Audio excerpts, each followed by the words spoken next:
施乐邦星曾是个完美的乌托邦，直到有一天，一个小行星摧毁了它。2个成年人和他们的后代带着幸存者浓缩成的永宝，在茫茫无际的宇宙中寻找新的家园。途中发生了意外，飞船在地球上坠毁，所以他们被迫留在了这个已经严重超载的星球。没想到他们在地球上一晃就是1年，可库弗就是这个修飞船的人，仍旧没有修好飞船。而泰瑞，也就是这个带着永宝的人和他们的小孩，这里就成小粉和小库，似乎已经开始适应了地球的生活。大家都劝库弗不要再修飞船了，其实这个星球还是蛮好的。可库弗却表示，生是施乐邦的人，死是施乐邦的鬼，这本就是一艘超载的船，迟早会翻，根本不是施乐邦的归属地。他越说越激动，干脆来了一场说走就走的旅行。也许冲动的人不该独自散心，因为潜意识里都是轻生的药引，直到疼痛突然刺激了麻木的心，才突然想起不过是一时赌气。冲动的惩罚如约而至，自残后的库弗终还是为脚买了单。这时泰瑞走过来，决定陪这位失忆的中年人谈谈心，奈何话题没选好，东扯西扯，又扯到了关于住不住地球这个问题上。而这一次库弗却意外的平静。好了，关于这个话题我不想再多说，我只想安静的养脚。热脸贴冷屁股的谈话就此终结。为了缓解尴尬的气氛，泰瑞决定看看电视。与此同时，小粉和小库正在遭受校园暴力，他们在地球的学校里并不受欢迎，由胖妞为首的一帮外星人骑士组屡屡找他们的麻烦。小库忍无可忍，正准备掏枪还击，一个凶恶老师突然推门而出：“你们这些肮脏的外星人是在走廊上闹事吗？去库克校长的办公室，马上！”另一边，电视里的卡通人物趣多多引起了库弗的注意。看着电视中鄙视人类、潇洒随意的趣多多，库弗仿佛像看到了另一个自己。这么有趣的家伙，要是能和他做邻居就好了，这样就可以一起鬼混、吐槽人类了，甚至还可以一起搞科学研究什么的。就在这时，电视突然插播了一则广告：趣多多要来我们这边的购物中心。突然，库弗就像一个追星脑残粉一样兴奋了起来。我一定要看完他所有的剧集，我要全面了解他。他有没有小弟弟？你说我可以给他生猴子吗？冷静冷静，这些都还没有播出来。但我认为他很有可能有那个，并且还很大。泰瑞，我等不及了，我们现在就去购物中心吧。与此同时，小粉和小库正在校长室被训话，老师和校长二话不说，上来就想让他们背锅。承认吧，就是你们用人工智能重编了电脑系统。小库似乎早就习以为常，摊牌吧，不就是想让我们背锅吗？哪知今时不同往日，老师这次可是有备而来。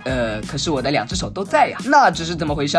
这是手套。证据确凿，居然还死不承认，这显然触及到了校长多年以来的造人理念。于是即刻对2人发出了黄牌，如果再犯下次，直接红牌下场。可老师似乎对校长处理并不太满意，你应该像个男人一样让他们滚蛋。难道你还不知道我有多么男人吗？ Fucking coming。 万万没想到的是，小粉和小库可不是软柿子。而此时，库弗和泰瑞已经来到了购物中心，可这次奔现显然让库弗有些失望。他看起来比电视上大。2人越看越不对劲，干脆直接上前查了个究竟。哦天哪，这不是真的！说你们把趣多多藏哪儿了？这就是趣多多啊！胡说，这和电视上的不一样，那只是个儿童节目。儿童节目。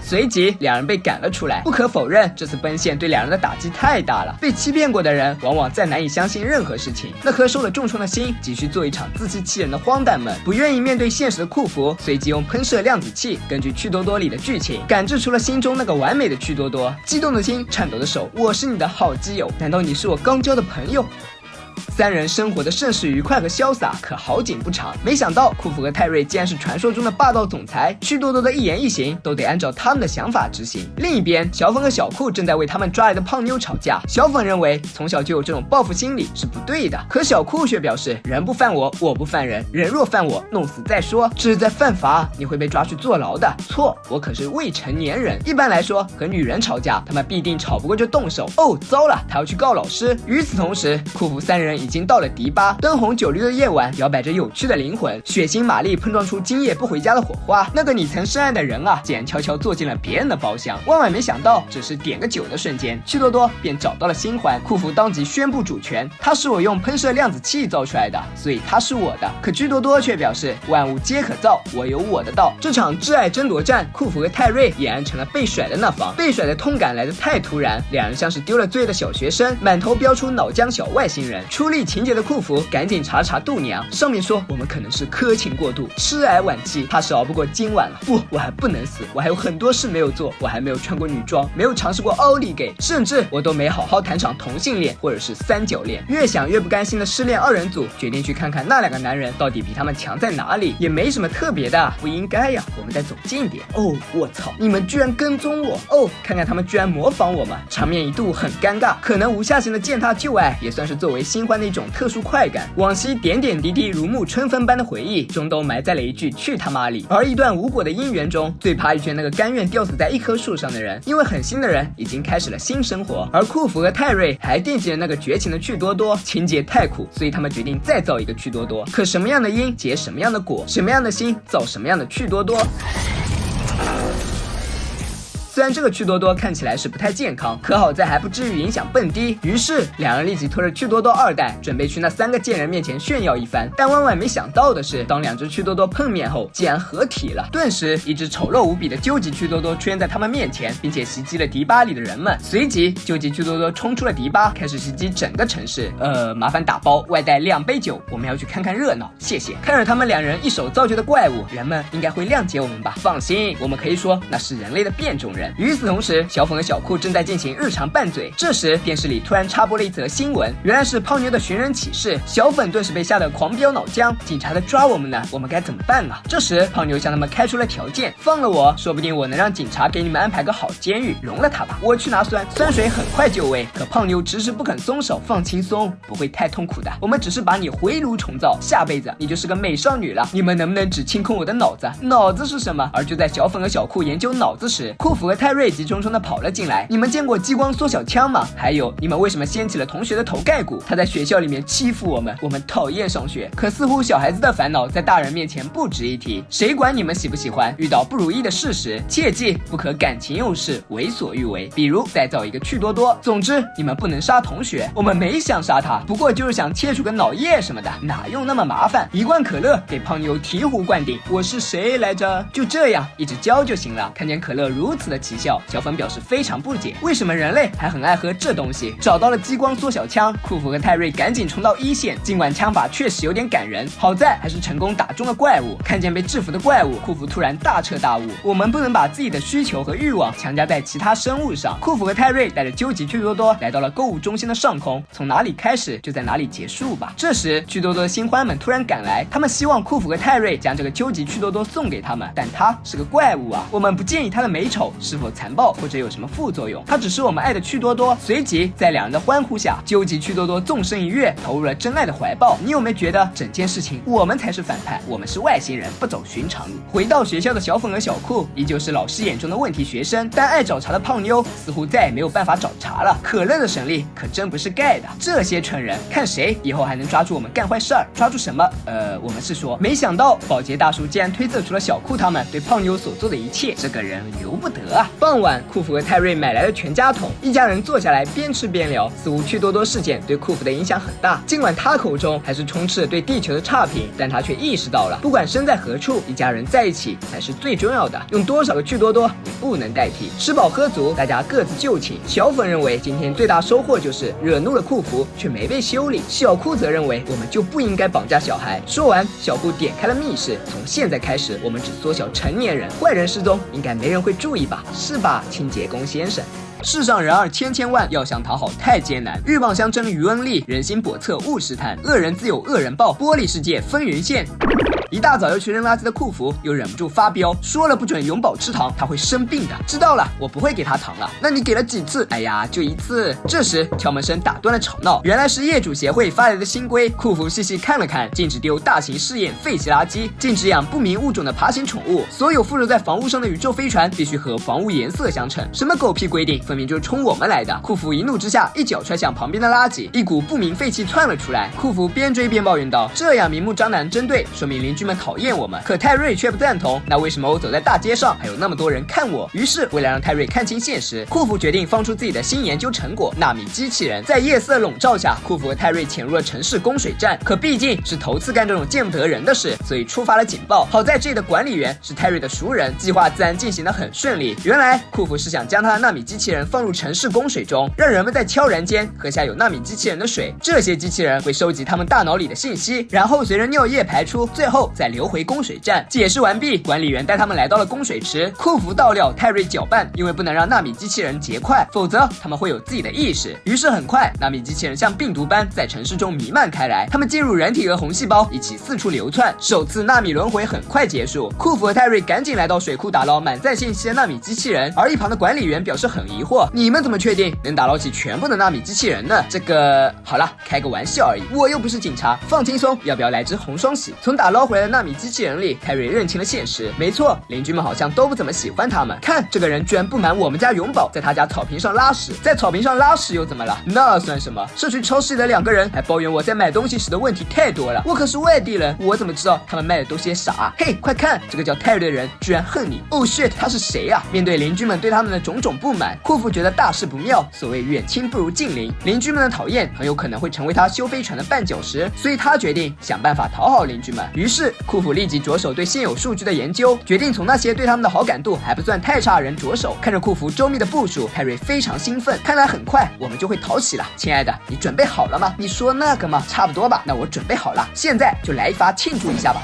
所谓吃人嘴短，拿人手软，所以库弗和泰瑞按照数据上显示的邻居愿望全部一一满足。2人越做越过瘾，干脆直接广发善心，甚至当起了义工，总上马路指挥交通。果然还真是不忘辛苦一番，他们在邻居甚至路人心中的好感度爆升，成为了邻居们眼中的好人。一向不擅长交际的库弗突然变成了社交达人，他们甚至在家开起了派对，睦邻友好，一片和谐。而当泰瑞正沉浸在这飘飘然中时，一位高低眼的长舌妇向泰瑞提议：你们应该去竞选业主协会主席，现在的主席就是那个叫露丝的老太婆，早该下课了。邻居们需要你们这样能带给大家好处的领头人。泰瑞立即将这建议告诉了库弗，照我们现在的热度，简直就是稳操胜券。库弗也表示可行，因为这似乎就意味着他们可以制定自己的规则，再也没有粉刷飞船，再也没有敬仰不明物，主席的身份可以让他们为所欲为，就算刨坟草尸也不会有人再多说什么。所以眼下只要解决掉那个叫露丝的老太婆，他们就大功告成了。泰瑞迅速掏枪，库弗赶紧拦住了他。为了打探出老主席成功的秘诀，库弗和泰瑞整整在车上蹲了7个小时，可他们并没有发现任何异常。小伙子，饿了没？来吃点曲奇。shit，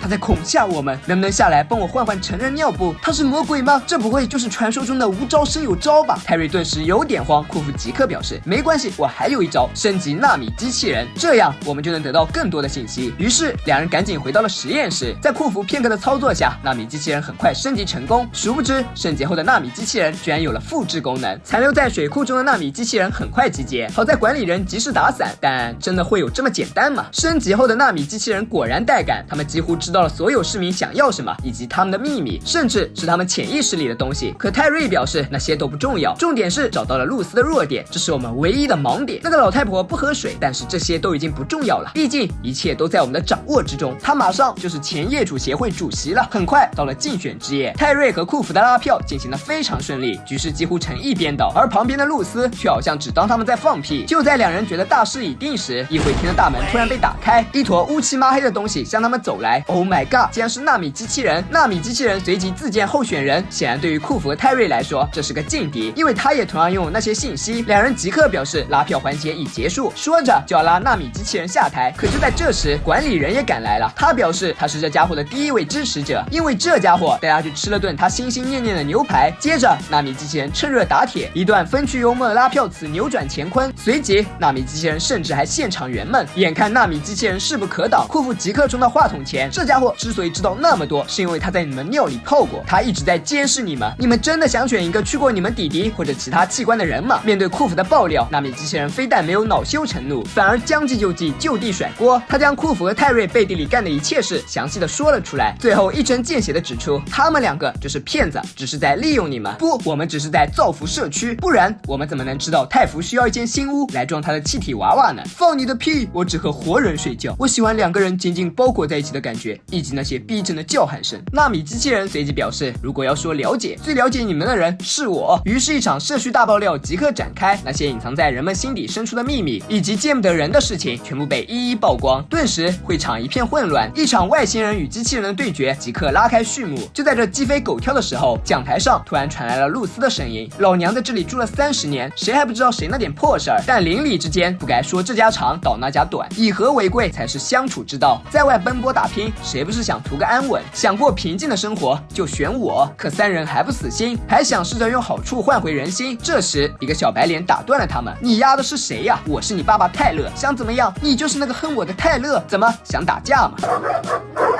回到家的落选三人组不仅对这次失败的选举进行了深刻的反思。人心叵测，谁还没有好心办坏事的时候？但为讨别人欢心而活，会不会觉得太累了？反省完毕，库弗立即拿出了垃圾袋。飞船上还有很多活儿没干，不，我还没有好好的谈场恋爱。好好说不行，那就只有动手了。哪想纳米机器人转眼间就跑得无影无踪。算了，还是先想想什么时候粉刷飞船吧。这次我要把飞船刷成闪闪发光的银色，射下露丝的狗眼。但是规定不就是罚款吗？我付。而就在这时，永宝爬过来吐了一地，库弗当即发飙：“你不是保证不会给他糖吃了吗？可我真的没有啊！那他的糖从哪儿来的？我怎么知道？”原来由于两人忙于讨好和选举，竟然忽视了永宝，于是永宝便独自走进了树林中，不想却被乌鸦袭击。可永宝也不是盖的，随即上演了一出杀鸡儆猴。就这样，他顺利穿过了丛林，成功进入了一位国足选手的别墅，随即刺了那人的脚，然后又拿着带血的刀进入了实验室，并利用机器提取了血液中的基因，之后便造出了一只健硕的脚。利用这只脚，他提出了自助机中的糖果包，所以就是这样吃到糖果的。而本集中还有另外一条故事线，下面我们就来看看这条线里发生了什么。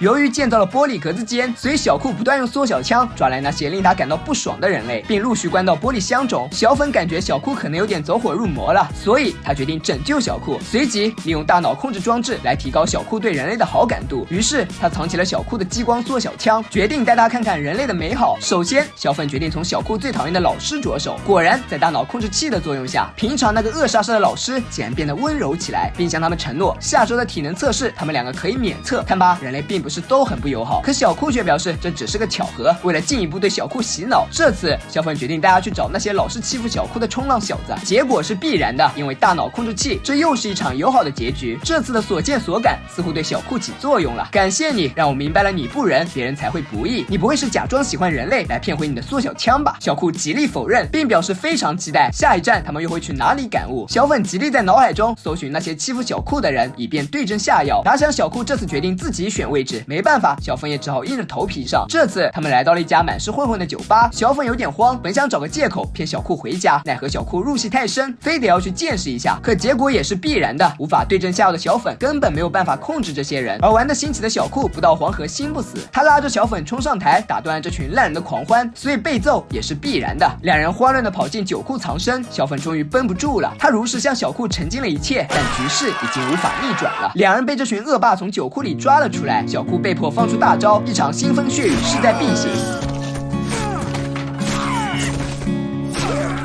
杀戮结束后，兄妹俩找了家餐厅，准备在食物中深刻反省。我也没有想到他们竟然能坏成这样。早就给你说过，你不听。从现在开始，我会确保放在墙里的人都是有罪的。话还没说完，小库又抓了个穿红衬衫的路人，他有什么罪？我的小人里还差个穿红衬衫的。我保证下次会使用正当法律程序。于是又一波小人儿入驻格子世界。没想到这里已经出现了多种势力，真是值得期待的格子世界。爱的魔力转圈圈，今天魔道来客串。回头看看格子间，一堆小人儿闹翻天。由于第3集的内容紧接着第1季末尾，小粉和小库的小人儿格子间，所以这次我们顺势来看看大世界与小世界里分别发生的故事。本集有2条故事线，为了观众老爷方便围观，我们依次理清，以防套娃。那么请大家带上点赞的票，拿好关注的包，尽情享受沿途评论区的风景。感谢乘坐草泥泥号狂飙小黄车，祝您观看愉快。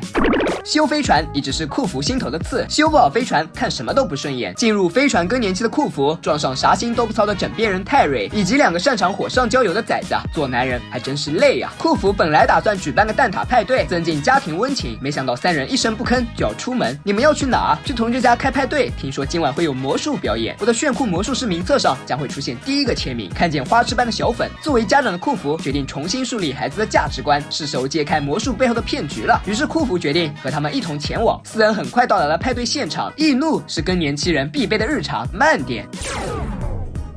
嗨，心情好多了。此时魔术已经开始了，看着台上装模作样的魔术师，库弗严重表示不屑。假拇指、泡沫球藏胳肢窝，嘴里塞满旗子，这他妈也太傻了！谁上都行，我上我也行，我上也行。于是从派对回来后，库弗立即决定给孩子们露一手。他出色的表演深得孩子们的认可，可往往太过容易得到的赞许，让人的内心荡不起任何涟漪。所以库弗对自己定下了更高的目标，成为世界顶尖的魔术师，让世人都为他尖叫。随即他来到了实验室，即刻开始着手魔术领域。他传呼出全知球，毕竟转行转的太急，还是不太上得了台面。尽管是会那么1、2手，可要做就得做最牛逼的，还是得请高人指点1、2。全知球即刻为他搜出了几位世界级的魔术大师，可似乎这些人都有点走火入魔。能不能来点普通的？行吧，就给你找些简单的又容易上手的，做3文鱼嘛。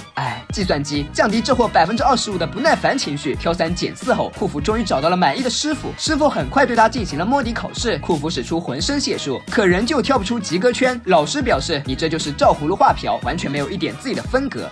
因为这是我的第1次，我有点紧张，如果再给我1次机会，你就是个没天赋的倒霉蛋，你才倒霉蛋，你全家都倒霉。深受打击的库弗决定放弃魔术生涯，他愤懑地将那些魔术道具骂骂咧咧扔进垃圾桶。万万没想到，这一幕被2个路过的年轻人录制了下来，随即发了个抖音，哪想一夜之间点击量竟然破了100万，库弗迅速窜红。至此，库弗以不可思议的烧伤垃圾人称号走进了公众视野，歪打正着地走上他梦寐以求的魔幻生涯。随着知名度不断提高，库弗终于走上了拉斯维加斯的表演台。这一次，他将进行一场史无前例的自杀式表演，跃入黑洞，重力会将他的原子结构撕成碎片。这一次，他还能不能活着回来，成了观众们最大的看点。但正所谓人怕出名猪怕壮，眼红的人很快就找上了门。看架势，明显就是来踢馆的。他们表示库弗走了他们的路，所以逼得他们无路可走。特莱建议库弗不要继续执迷不悟，可正处于事业巅峰的库弗显然对这次上门的善意提醒毫不在意，这逼得这些同行人士不得不对他起了杀心，那就让这次表演成为他的告别秀。没想到这一阴谋被本来想要追出来要签名的小粉听了去。很快到了表演当天，大家好，我是不可思议的烧伤垃圾人，请睁大你们的双眼，我即将穿越这个黑洞。这项魔术非常危险，哪怕只有1毫米的偏差，我也会死亡或者是瘫痪。大家祝我成功，来，让我们证实一下是不是那么玄乎。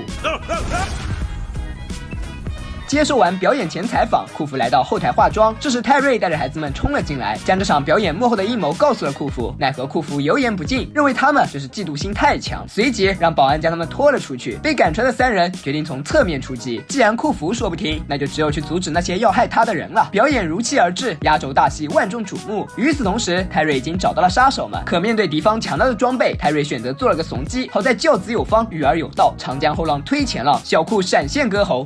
你干了什么？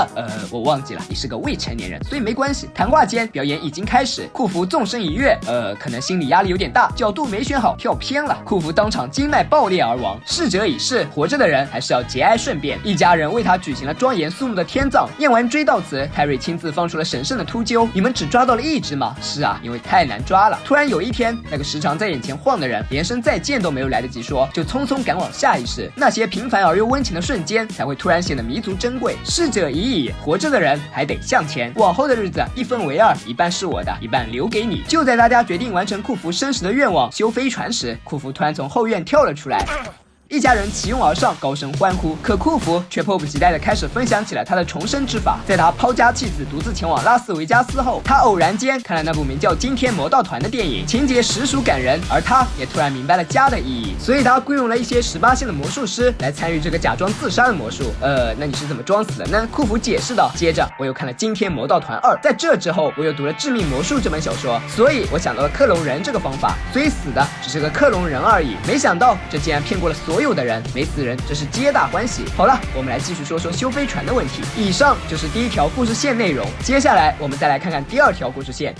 小粉正在给格子间里的小人儿们投食，越来越多被抓的小人在格子间中竟然形成了一个社会体系。眼下小库又将送进去一名新人，这位红发妹子因为在小库的日料里加了小库会过敏的虾而被捕，为了保障自己吃日料时的生命安全，小库毅然将她扔进了格子间，真是一波未平一波又起。刚被抓进的红发妹就遇到了几个流氓，显然寡不敌众。就在这群饥渴男人准备对她进行嘿嘿时，一位干瘪的小青年路见不平拔枪相助。英雄救美结局往往都是以身相许，奈何青年长得实在有点感人，所以还是先从好朋友做起吧。红发妹初来乍到，小青年决定大家先熟悉一下环境，这就是个玻璃繁育箱，也可以说是外星小孩建造的监狱。再简单点来说，就是个小型社会，统治者就是这个爵爷吧，没错。然后杰西就是那个外星女孩，会给我们糖果和小礼物。爵爷把物资囤积起来，然后再分发，他就是这样一手遮天的。随后，小青年又带红发妹来到了集市，他告诉红发妹，这里可以用你在变小之前遗留在口袋里的稀奇东西进行物交换，比如你的红头发就很特别，可以换点巧克力豆。随后，小青年又带红发妹来到了小黑家，小黑家庭条件非常不好，他有一个患了糖尿病的父亲，他急需胰岛素。原来小青年蹲在坠落口的原因就是这个，他们希望在新来的人身上碰碰运气，可谁没事会带着胰岛素在身上啊？大多都是一些唇膏和口香糖，这里最不缺的就是糖类食品，因为小粉只会扔一些巧克力豆进来。救父心切的小黑也豁出去了，他决定冒死找爵爷，看能不能搞到一些胰岛素。可小青年表示，不到万不得已，还是不要先去找爵爷。于是他们来到了鲍尼恩教堂，打算在善良的修女这里碰碰运气。鲍尼恩始于社会行驶初期，专为饲养者小粉所设，这里聚集着祈求小粉赐予他们丰富食物的底层人民。说话间，三人来到了修女的内阁，可修女却表示他们的确有胰岛素，但只够自己人用，既然好好说不行。小黑决定黑吃黑，奈何身板不如人，所以不得不另想他法。而就在他们将要离开之际，三人就像中了彩票似的，被人白送了一块牛肉干。在这里，蛋白质就好比黄金，这个应该够和爵爷做交换了吧？小黑立即表示行不通，但似乎他另有打算。随即，小黑带着牛肉干来到了集市，他打算拿这块牛肉换刀疤男的小黄书，奈何刀疤男在食物和精神面前，终还是选择了后者。既然注定要来一次黑吃黑，那就让他来得更果断些吧。抢了刀疤男的小黄书，必然免不了亡命天涯。千钧一发之际，红发妹果断出手，黑帮颜面瞬间垮塌，底层人民站起来了。冲过层层阻碍，三人总算来到了爵爷的地盘。看了面相还算讲理的爵爷，小黑即刻表明了来意，并拿出了交换的小黄书。没想到果然人如面相，爵爷非常爽快的答应了。可没想到这只是巴掌前的一颗糖，他们在外面干的那些扰乱社会的破事，爵爷尽收眼底。没有规矩不成方圆，统治者的眼皮底下更是容不得沙，总有一个人要做杀鸡儆猴中的鸡，要不然他怎么能稳住这个王？小黑随即被就地正法，小青年和红发妹也被赶了出去。好在爵爷说话算话，给了小青年和红发妹胰岛素。可对于小黑父亲来讲，白发人送黑发人的余生还有什么意思呢？面对如此结局，青年心中悲愤交加，他发誓要改变这里，可一人之力如何改变世界？那就毁灭。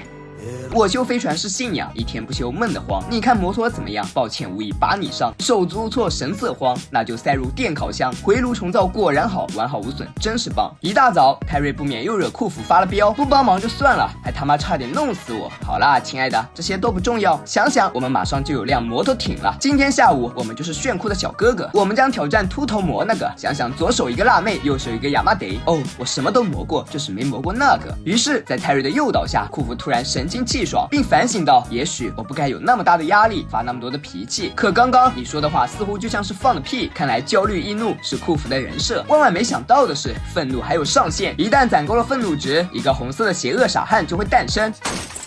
他会干嘛？我不知道。另一边，小粉和小库正要去上学，学校里的种族歧视仍旧是他们的烦恼。小库希望融入那群屌屌男生，希望他们能邀请他去屌屌派对，原因是这能让他更多的了解人性。而小粉随即也表示，他也要去和问题少女们打成一片，原因是小粉很怕他们。而这边，库弗正在和泰瑞普及红傻的特性，简单来说，就是每10万个小傻会造就出一个红傻。还没等库弗把话说完，泰瑞就憋不住了，那你为什么要冒那么多傻汗呢？你为什么那么容易有压力呢？你说啊，为什么？库弗一改暴躁态度，擦掉满脸的口水，继续说：红傻是致命的，他们存在的唯一目的就是杀死宿主。他们通过暴力或巨大压力悄然入侵你的大脑，之后你的大脑里会逐渐形成一个婴儿，并随之暴毙。那祝你一孕傻3年，我能有今天，还不是因为你干的那些傻事儿？好了，打住，别又弄出个红傻出来。就在这时，红傻突然出现在窗外，并附上我要摩擦你的字样，看来麻烦来了。而与此同时，他们还有一个未知麻烦，贪吃的永宝因为翻垃圾，竟然然被垃圾车带走了。这时小粉和小酷这边正在上青春课，突然小粉的头竟然开出了花，小粉赶紧找个借口跑到厕所里。哦，我的青春期！万万没想到，问题少女们正在厕所换棉条，青春期的秘密不容外泄，于是他们决定对小粉下黑手。哪想受惊的小粉无意喷出了花粉，随即剧情大反转，吸入花粉的问题少女突然性情大变，异常友好，而另一边的小酷也在强行入伙。好不容易攀上点话题，小粉突然跑来插了一脚，这直接导致了小酷入伙失败。小酷非常郁闷，赶紧找了个理由支开这个戳锅漏。与此同时，酷服为了对付红傻，俨然拉响了1级预警，所有精密仪器通通上场，毕竟这可是场硬战。而泰瑞这时却说要去分暗门，什么暗门？别紧张，家里哪儿来那么多暗门？这是家庭主妇的秘密。与此同时，不省心的永宝已经到了垃圾场，没想到刚落地就被一只鸟叼了去，而鸟又被枪打了下来，看来永宝在劫难逃啊。而这边不死心的小酷仍然执着于走进大部队，可小粉就像个狗皮膏药般的缠着他，顺便向他炫耀一下自己的法宝。随即小粉喷出了花粉，在线剧情大反转，吵嚷着的男孩子们突然变得异常友好，并且还邀请了小粉去参加屌屌派对。而酷服和泰瑞在家中做好防护措施后，选择继续完成一个男人的梦。他们找到了摩托艇的卖家，准备拿下这炫酷的机车。哪想生长在酷服心底深处的红傻恐惧症异常严重，稍微有一点动静，酷服便吓得要死，这让他看起来像极了越狱犯。卖家不免产生了怀疑。好在泰瑞及时圆场，卖家才放下了警惕的心。那你们要不要试驾一下呢？好的，我先来 ，shit 滚开！与此同时，因为小粉的作弊，屌屌男团只邀请了小粉去参加派对。小酷气不过，表示要去告家长，于是，一场兄妹拉力赛即刻上演。最终，拉力赛以小酷掉入狼口散场，紧接着是一顿惨无人道的撕咬。在小酷撕心裂肺的叫喊声中，狼狗以一泡尿结束了这场轰轰烈烈的串场。小粉即刻赶过来，立刻拨打了120。小酷被送进抢救室，面对这个从未经手过的物种，医生们决定照老套路先上电疗。结果有点意外，没想到小酷竟然活了过来。可不懂知恩图报的人，必然没有好下场。看来告家长的路还真是漫长，而这边的2个家长还在一同试驾。看着爱不释手的2人，卖家安心托付了自己的爱车。这时红傻突然出现，酷服当即掏枪，这不免让卖家再次警惕起来。泰瑞再次圆场，2人仓皇逃离现场。殊不知此时此刻，永宝已经走上了拍卖台，凭借独特的外貌及呆萌的外表，出手的卖家还真是不少。酷服2人慌忙回到家，本以为又逃过了一劫，哪想家里的种种现象和监控表明，红傻已经来过家里了。为了证实这一点，2人赶紧调来监控。Oh my god， 他居然还会做水床？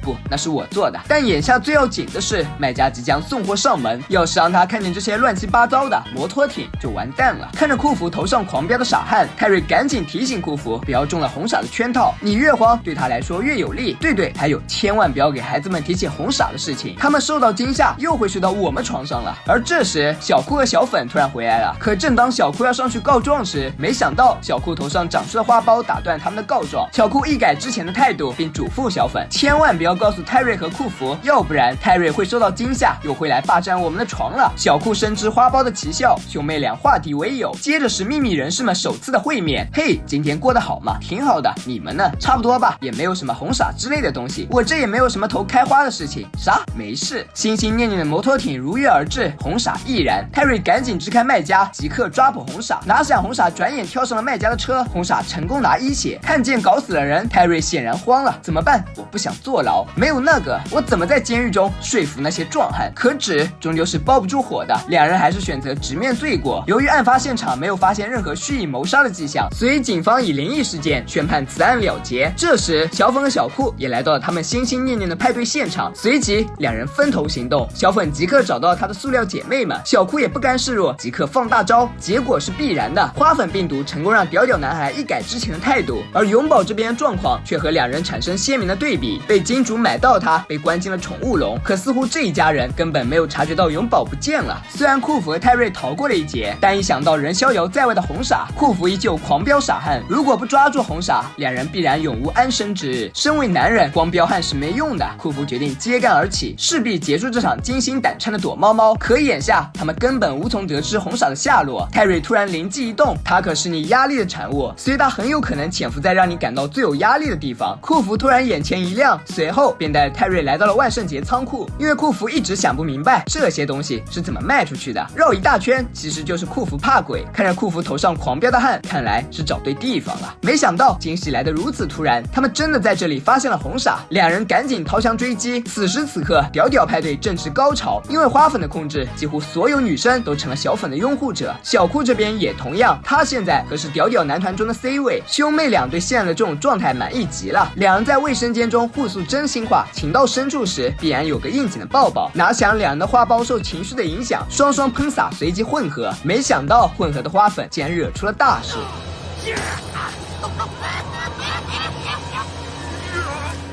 而另一边的仓库里，库弗和泰瑞仍在和红傻转圈圈，场景设置让库弗无法控制的狂飙汗。红傻看准时机，一查命中库弗，接着径直逃入了更恐怖的镜子厅，这显然是在挑战库弗的压力极限。与此同时，小粉和小库一同从厕所里走了出来，随即眼前发生了一幕，吓得两人瑟瑟发抖。他们赶紧去看了看楼下的状况，一定是我们的花粉混合搞的鬼。随即两人3、5下跑出了满是丧尸的屋子，库弗这边却是一片安详。可没想到这就是陷阱，红傻成功上套，两人随即用激光缩小枪将其逮捕。而这边被遗忘的永宝正在越狱，成功偷生的永宝救下了所有动物，并带大家逃了出来。另一边，库弗抓住了红傻，却并没有捏死他的想法。库弗决定对红傻进行仔细的解剖研究，以此探究自己压力的病根。真男人就要直面问题，而不是一味逃避。这时，两熊孩子跑了回来，表示自己的青春期惹出了大祸。什么是青春期？就是长毛变大，还有青春痘什么的时期。胡说，你们哪有什么青春期？长出花苞完全是因为你们不洗手而导致了真菌感染，只要别让花粉混合感染到人类就行了。但怕是已经晚了。为了收拾两孩子惹下的烂摊子，库弗立即照出了武器库中的蓝刀，此刀清热解毒，乱砍无伤，是治疗丧尸感染的不二之选。整装完毕，砍人小队即刻出发。果然是奇刀，所砍之人立刻恢复神智，神清气爽，并且还不会留下任何记忆。所以这也就表示着这件英勇的救人事迹不会在小粉和小库的同学脑海中留下任何迹象。看来注定要做一次无名英雄。而另一边被永宝救下的动物们成功登上了开往自由之路的车。而当小伙伴们要永宝跟着他们一起走时，永宝却摇了摇头，目送他们离去。砍完人后，又是新的一天。无名英雄的背后仍旧是校园里的种族歧视。这时小黑突然走来，问起了昨晚派对的事。你想知道什么？昨晚可没人被捅。不，我们从来没去过那些派对，我们只想听听发生了什么。于是一群被歧视的人围着另外2个被歧视的人，聚精会神地听起了那些他们可望不可及的故事。与此同时，办完事的永宝回到了家，可就在这时，他发现了一个傻汉，随即追了上去，哪想却钻进了发往非洲肯尼亚的快递里。这次可真的走远了。而此时泰瑞正在屋子里研究红傻，没想到这让他意外地发现了盒子中的红傻被掉了包。突然库弗走了进来，泰瑞赶紧将手中的假红傻扔了出去。库弗很快发现了空盒子，红傻呢？我把他弄死了。你真残忍，我只是觉得他的存在会让你有压力。亲爱的，没有人比你更爱了。忙活了一天，终于可以休息了，没有人追杀的感觉好舒坦，终于可以睡个安稳觉了。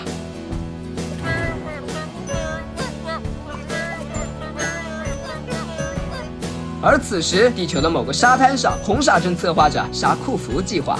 小粉和小库又被请到了校长办公室，校长还未开口，两兄妹率先开始甩锅。闭嘴！你知道你们那些烂科技让小绿老师来了3个月大姨妈吗？小库一学期180天，你就迟到了179天，而你小粉，你就只比他少了3天而已。对此，校长立即表示，如果你们2个再旷课或者迟到，我就开除你们。这就意味着你们将被送去军校，那可是要被剃光的。哦不，头发可是我的生命。警告完毕，两人被赶了出去。校长的造人理念再次让小绿沦陷。来吧，我新学了一招。此刻的库弗仍旧像往常那样抱怨不休，你就不能帮忙吗？抱歉，我太傻，怕是有心无力。于是库弗决定用聪明枪给他来上一枪。泰瑞表示拒绝，两人你追我赶下，聪明枪被摔了个粉碎。这时，在学校受了气的2个熊孩子决定回家告家长。小粉立刻将小库在学校里干那些破事如数抖了出来。干嘛非得上学呢？反正永宝最后都会霸占地球，我就不能看看电视，安心的做个富二代嘛。面对两个价值观逐渐扭曲的孩子，库弗赶紧洗脑，上学很重要，会让你们变聪明。难道你们不想变成聪明的小孩吗？泰瑞好像并不赞同库弗的说教，上学很重要，是因为它可以提高你们的素养。要知道，外面有很多上门服务，他们整天就知道亚麻得，可能是入戏太深，两个家长先把自己说服了。说到上学，你想上学吗？我想，水泥厂背后有个成人学校，真的吗？是的，我们可以重温校园生活，没错，还可以顺便加个学生会，顺便去撩妹，然后永远不用修飞船了。不，你可以学着变得更有责任感，然后来帮我修飞船。来吧，库弗和泰瑞的学生时代。随即，两人正式报名，当天入学。开学第一天，来和我一起酷起来！黑不溜秋的酷什么酷？你就是嫉妒我走路带风。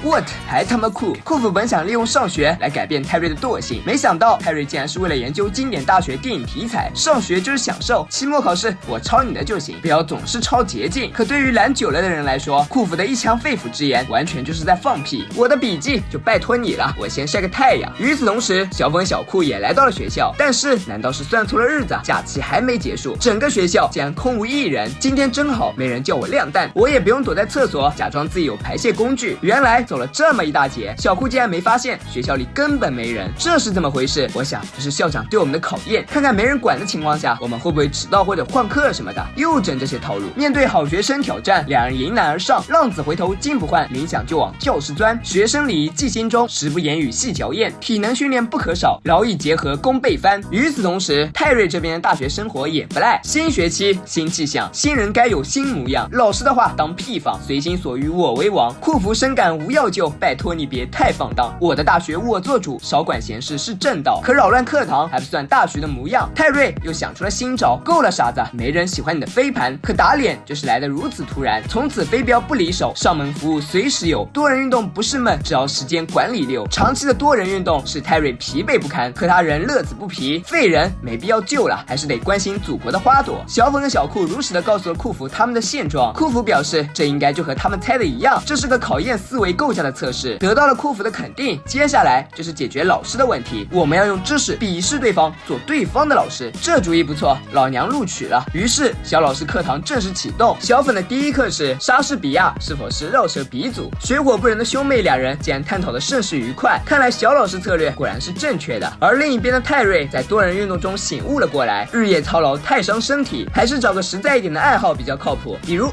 学架子鼓什么的就挺不错。可这对于好学生库弗来说，分明就是不务正业。麻烦你不要打扰我学习好吗？大家各干各的，我也在学习啊。你知道你被开除将意味着什么吗？难道是打屁屁？不，我以为上学可以改变你，然而看起来并非如此。听着，你一旦被开除，就不能看电视，不能玩游戏，不能看草泥泥，他可是日更 UP 主啊，那我得错过多少？果然，在汉堡的作用下，尽管泰瑞百般不愿，终还是选择了妥协。泰瑞怨气冲天的走进实验室，看着摔碎的聪明枪，满面哀伤。这时，他回头看见了正在玩笨笨枪的永宝。笨笨枪，泰瑞脸上逐渐泛起笑意。随即，他拿着枪来到了正在学习的库弗面前，二话不说就直接开战。求求你别把我变傻，要不然我的期末成绩就完了。没关系，我们可以一起傻。可能是库弗用力过猛，哐当一声撞上了桌角。意外来得太突然，打响笨笨枪就是这么简单。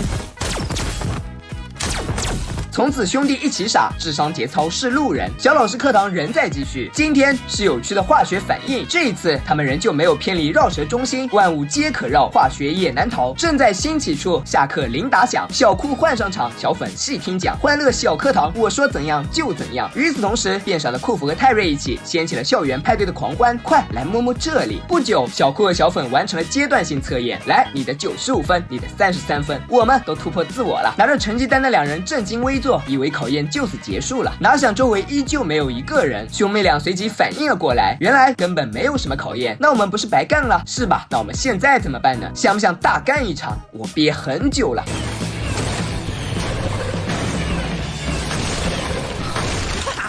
此刻，另一边的傻子二人组也玩得很嗨，嗨到傻的库弗竟然乱按了飞船上的按钮。可这还不算给力。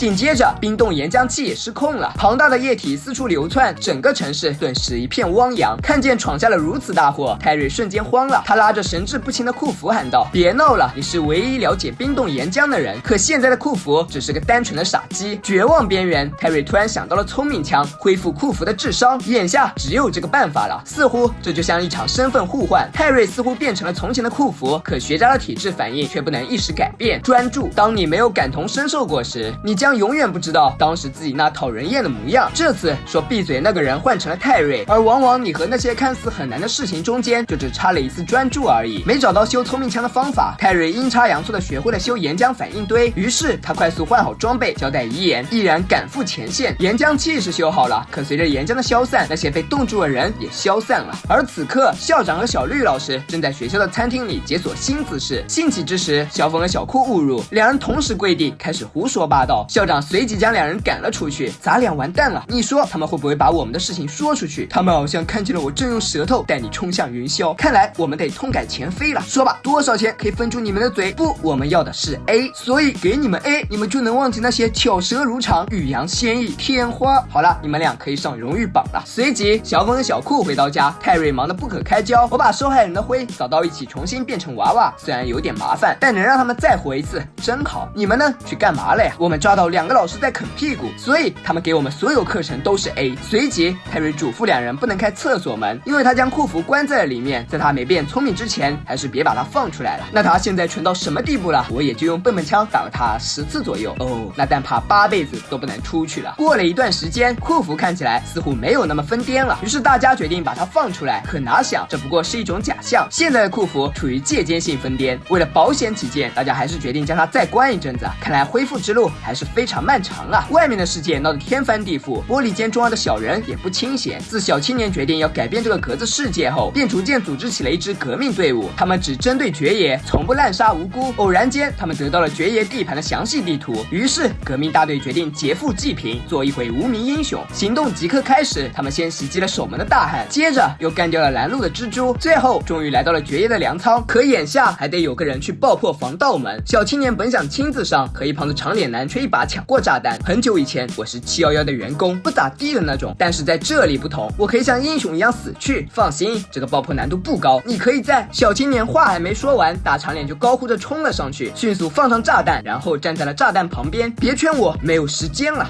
好吧，其实还有。巨大的爆炸声后，长脸男蜷缩的倒在了地上。哦，我还活着，但是我看不见了。哦，我的底底也被炸没了。我又瞎又没那个，求求你们让我一个人静一静。可就在几个人要走开时，哦，我摸到了，我的底底还在，只是比原来低了一点。随即3人走进了炸开的粮仓，没想到爵爷已经在这里等候多时了。小青年决定以多欺少，哪想队伍里竟然出了奸细。原来这一切都是爵爷的阴谋。小黑父亲恩将仇报，将儿子的死直接甩锅给了小青年。虽然是爵爷动的手，但是你把他拖下水的，所以无可避免的，他们将接受惹怒爵爷的惩罚，那就是把他们扔进哭哭洞。红发妹率先走了一步，小青年则被押往了别处。爵爷走了出来，看了看玻璃窗外的小粉等人，人类都太愚蠢了，他们才是值得尊敬的对手。一大早，库弗和泰瑞便看见隔壁老王正在卸货，好奇心促使两人赶紧上去询问。老王称这块大老胸是他男人窝的新招牌。男人窝是什么？为了直观的和2位邻居解释这个时代新词，老王直接带他俩来到了他的男人窝。简单来说，就是男人的避风港。这里的男人特有的娱乐措施一应俱全，并且还附有明文规定：第1条，男人永远是对的；第2条，运动就是生命。可老王表示，这些还不是最精彩的。正当老王要展示重点时，老王媳妇突然走了进来。哦，傻狗，没想到你还真用3000块买了个烂招牌，你管我，我的奖金我做主。看见如此刚的老王，泰瑞十分向往，于是即刻向库弗请求，他也想做个男人窝。可以？什么？真的？我以为你会拒绝我，我都准备给你一口。好了，我懂你。男人窝造就了老王的成功。来，想象一下我们男人窝该会让我们的人生发生什么样？那个我还没介绍完，闭嘴，别打扰我们想象。另一边，小粉的老师正在布置作业。女士们，这学期你们的期末成绩取决于你们如何抗争男权。下周5前来交作业，我要看看你们所能挑战的极限。那老师，男孩子们作业又是什么？画个圈圈什么都可以，我对你们没有什么要求。随即放学铃打响，同学们纷纷走出了教室。小粉满脸愁容，感觉自己当初选错了性别。当初我叫你别选女性，你记得吗？现在后悔也晚了，活该。不就是挑战极限吗？又不是去参加多人运动，所以你愿意帮助一下你可爱的妹妹吗？小库当即表示拒绝，女权本就是个敏感的话题，祝你好运，滚吧，你就是个直男癌晚期。随即小库回到了家，但显然家里的一切让他非常吃惊。小库看了看墙上只准男人进入，喂，你们不会又在搞什么男权主义吧？不，我们是在搞男人窝。说着就要带小库见识一下男人窝的镇窝之宝，很炫酷吧？隔壁老王的同款，没错，我就喜欢这种一进一出的快乐。随后三人坐在了沙发上，决定感受一下作为男人的究极快乐，即看橄榄球比赛。看来男人果然标配橄榄球。小粉为了交作业，依然来到了橄榄球队。你好，我是来代表女性来踢馆的，我从没打过橄榄球，我能当踢球手吗？不能，我严重怀疑你这是在歧视女性。话题太敏感，教练赶紧甩锅。吉克表示人手已够，那条狗已经先入为主了。哎，看来找到女性的障碍还真是困难。而这边库弗也同样烦恼，因为他们并没有能在橄榄球比赛中找到男人的自信，于是他严重怀疑隔壁老王一定是比他多了些什么。尽管泰瑞表示他们这里已经够男人了，可库弗依旧坚持，来给我上老王家的全息投影，这他妈都一样的啊！正在这时，老王媳妇进入监控画面，库弗恍然大悟，没错，这才是男人窝的灵魂。每个成功男人窝的背后一定有一个反对男人窝的女人，但是现在没有这样现成的女人，所以库弗决定造一个反对男人窝的女机器人。造人这种事情找库弗就对了。女机器人光速面试，你有没有按照我的建议将她做成电视剧里人气的组合体没？当然，她有20%是青春少女，50%是性感辣妈，20%是嘴炮辣妹，还有10%是职业女性。那种时髦自信的老女人让我无法抵抗。随即，完美女机器人小兰正式投入试用，戴上金黄黄的黄金戒指，从此就是讨厌男人窝的女人。出示效果时，两人非常满意，没错，就是这种带感的人气效果。可小库却表示他们这是在搞性别歧视，两人却不以为然，这就是男人窝需要的女人，去你的男人窝！哦，他这话让我迫不及待的想进去了。而另一边的小粉这次又来到了曲棍球队，小粉一针见血，直奔主题，我今天就是要加入球队，践踏男人的形象，你有什么问题吗？没想到结局却非常意外，我们的女生加入已经很多年了，就不能给我点阻碍吗？小粉不禁一声长叹，革命尚未成功，同志仍需努力。于是小粉再次改变方向，他径直的冲进了电竞室，本以为是男人的战场，哪想不知何时竟然成了女人的天堂。万花丛中那棵显眼的草，活生生的宣告了革命的死亡。眼看离交罪的日子越来越近，可自己却一无所获，两眼苍茫。眼看同学们一个个都干出了不错的成绩，小粉表示非常慌，眼下只能求老哥帮忙，快帮我想想办法，这样下去我会挂掉，那我将会被扔进 B 班里，那可是蠢人窝子呀。 B 班很赞啊，整天睡觉不好吗？小库坚持认为小粉他们就是在搞性别歧视，再次表示绝对不会帮忙。但是我可以为你提供一点老牌香烟，帮你找点灵感。哦，没错，就是这种飞起来的感觉，但这个是违法的吧？胡说，我们外星人的体质能和人类一样。于是小粉也尝试吸了一口，顿时灵感喷涌而出，再见来不及握手，得赶紧抓住极限的尾巴。这边库弗与小兰相处的甚是和睦，可在不知不觉的谈话中，库弗竟然触发了小兰的怨妇模式，没完没了的抱怨随之而来。首先吐槽的就是库弗的性功能，男怕入错行，女怕嫁错郎，特别是那种没有老二的郎，库弗倒也不生气，反而非常惊喜，你简直就是个完美的副产品。副产品？你挣的钱根本不够给我买任何东西，就连仅有的高潮也是隔壁老王给的。这种侮辱性的言语使库弗无法自拔，他即刻单膝下跪，请用力的践踏我。库弗剧场结束，接下来是泰瑞剧场。泰瑞急冲冲的从男人窝里跑出来，没想到他的眼泪以及穿孔的鲜血即刻触发了小兰的母婴模式，没事，有妈妈在。受伤的小孩投入了妈妈的怀抱，轻轻的一个吻是疗伤的神药，还能再来一个吗？当然，我的宝贝，妈妈还给你烤了饼干，要不要尝一口？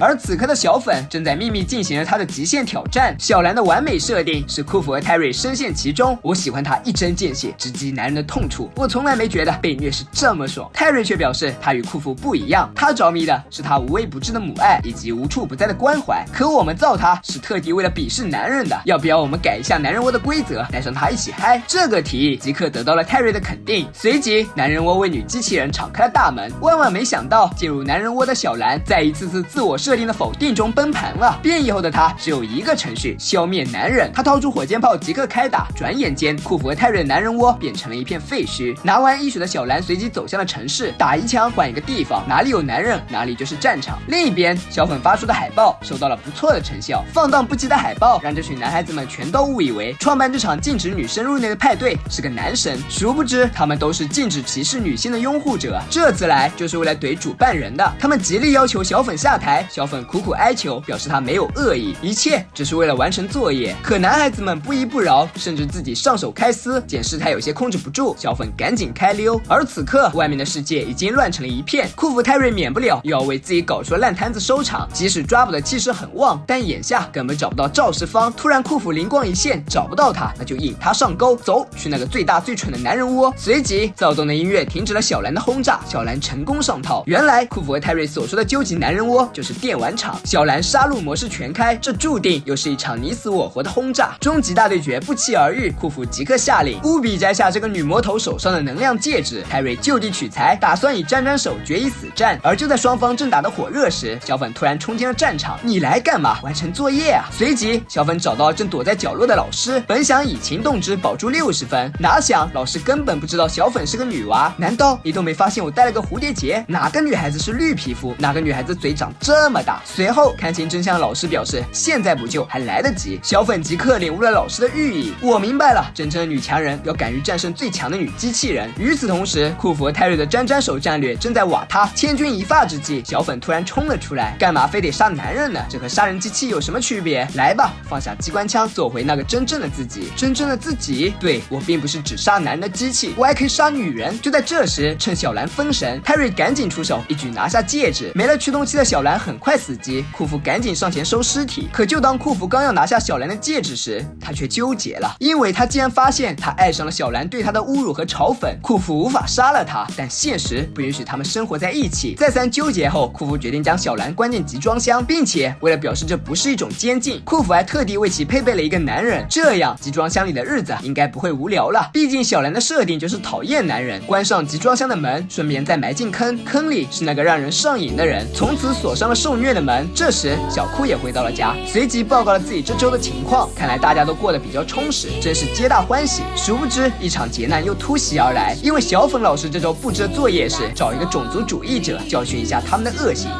早起的鸟有虫吃，一大早与世无争的王老头便被同自己相依为命的奶鼠叫醒。清晨，温暖的阳光伴着绝夜的早间洗脑广播，遍布格子间里的每个勤劳的谋生人。与此同时，王老头正在为今天的营业做准备，收拾妥当，卖奶人准备出发去集市。这时，邻居小绿突然出现，请求他施舍一碗奶。王老头二话没说，直接给了他。新一天的营业正式开始。王老头很快来到集市，他站在奶鼠身上大声吆喝，不一会儿，他的小单前便围满了人。格子世界里没有货币，所以大家都是按照最原始的物交换来换取自己所需的东西。今天生意还不错，不好意思，今天卖完了，大家明天再来吧。说完，他便简单收拾了一下，随即骑上他心爱的奶鼠准备回家。路上，他看见了被工头欺负的小绿，但他不敢作声。忙活了一整天，回到家的王老头舒服地躺在奶鼠身上。要是在外面，今天应该是我的生日吧。一个45岁的老男人，想想自己曾经是美国电报公司的总裁，还真是可笑。可没想到，他却很意外的喜欢现在的生活。层层格子之下是绝对的监狱，那个红衣青年就是被关在这里，无数日夜他都会因为那些施暴者的噩梦惊醒。可今夜惊醒他的不是噩梦，而是一位新来的犯人。简单的自我介绍后，这位新室友居然认出了小青年。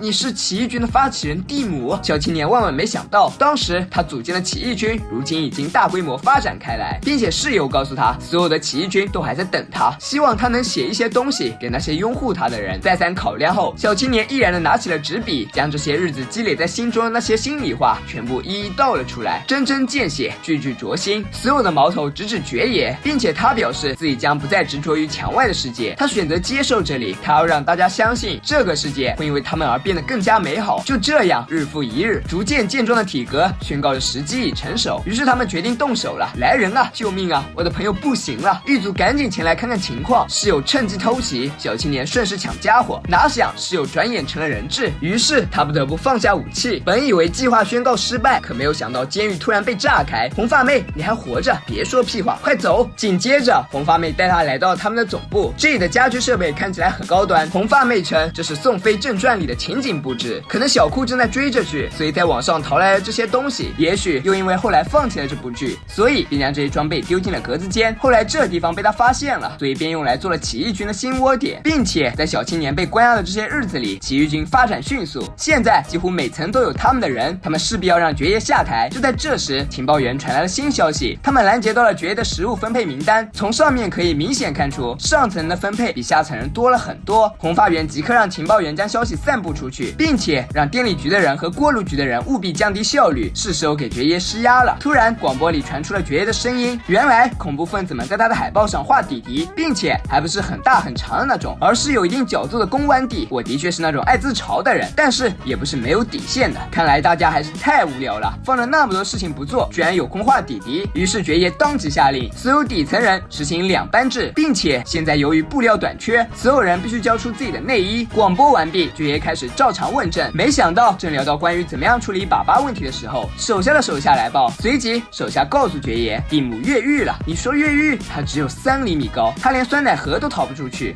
酸奶盒用完了，爵爷当即下令，绝对不能让他在墙里逍遥法外，这很有可能会让他们倒台而挑战爵爷，后果只能是让更多人为他陪葬。与此同时，小青年来到了红发妹的房间。小青年表示，当时他以为红发妹必死无疑，可红发妹却告诉他，当时由于机械故障，所以他并没有直接掉到底，他只是受了些皮外伤。那我们看起来很般配。随即，红发妹索性直接脱下了衣裳，将那些成年的旧疤完整的展现在了这个男人的面前。小青年不禁伸手抚摸这些已经愈合的伤口，红发妹顺势回应，荷尔蒙顿时在这个小小的房间里弥漫开来。2个曾经被深深伤害过的人彼此紧贴，生活太艰辛，春宵一刻值千金。这场深入肉体的慰藉，在起起伏伏里逐渐进入永葆的摄像机。激情过后的男人不该留恋温存的肉体，穿上裤子还得直面生活的难题。殊不知，小青年在墙里写的那些信竟然被红发妹发散了出去，而这些书信坚定了下层人民反抗的决心。面对突然袭来的姓名们，小青年有些迷茫，现在该说点什么好呢？说你会领导我们，或者革命就要来了，我们需要一个大家幸福的人来取代爵爷。我不行的，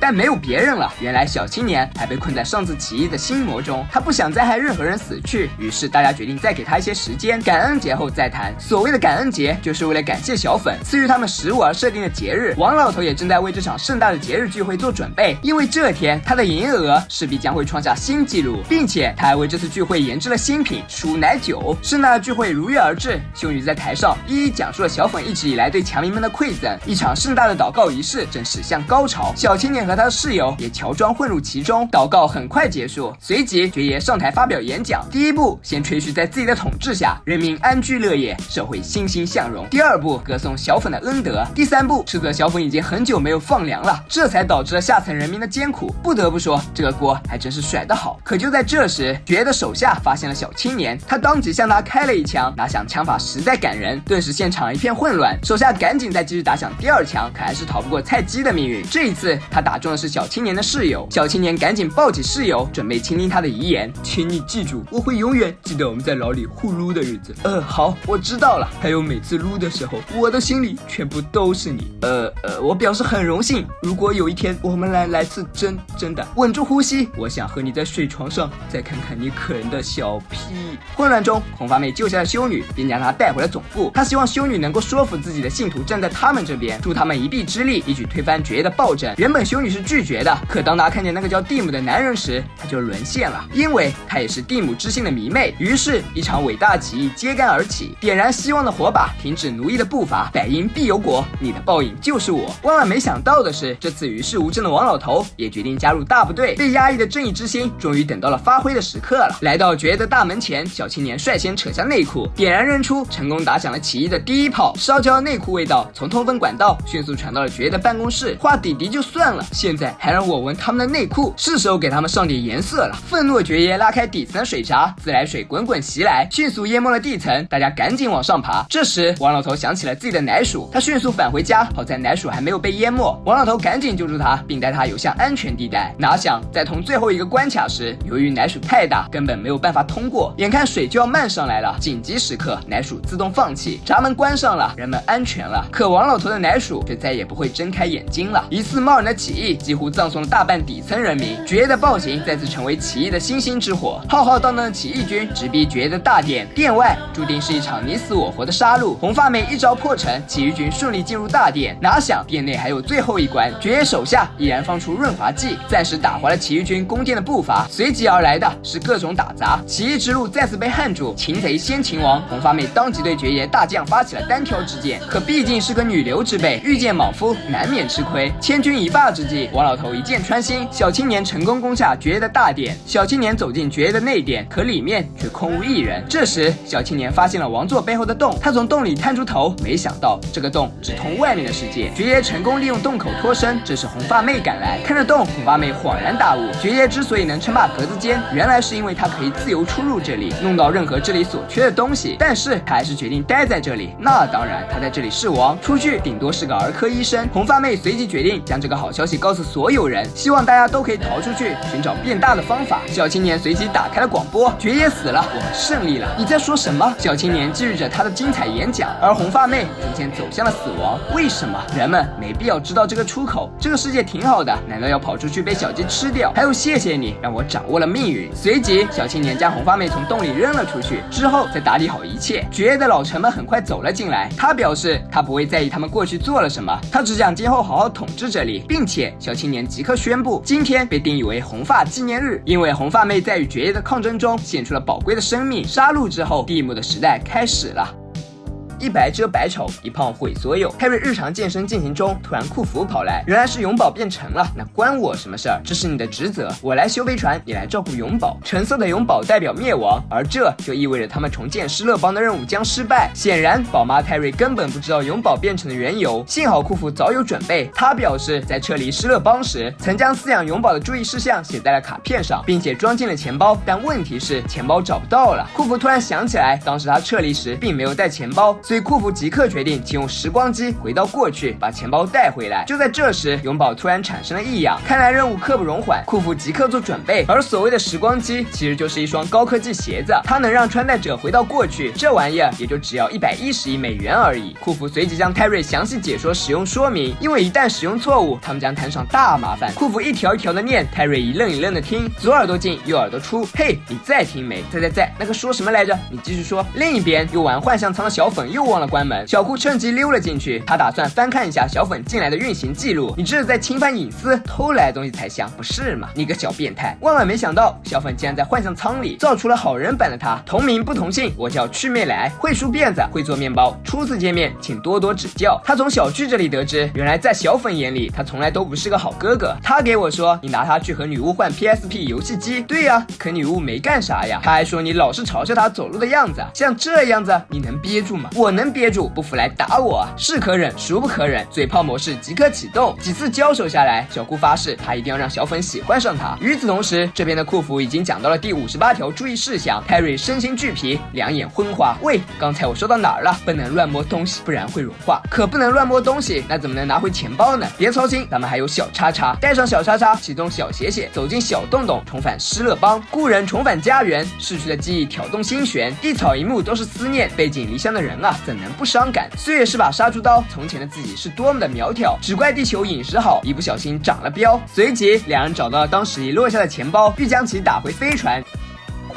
家长出了门，永宝没人捆，不妨串串门，以免觉得冷。潜入邻居脑，方便把天聊。同是孤独留守人，你的愿望包我身，思母心切望再见，一桩小事如你愿。而另一边打钱包的库弗，终于承认了自己不行，这种精辟的活果然还得靠泰瑞。虽然一路艰辛，好在钱包终于被赶到了飞船口。泰瑞希望库弗重拾男人的尊严。shit。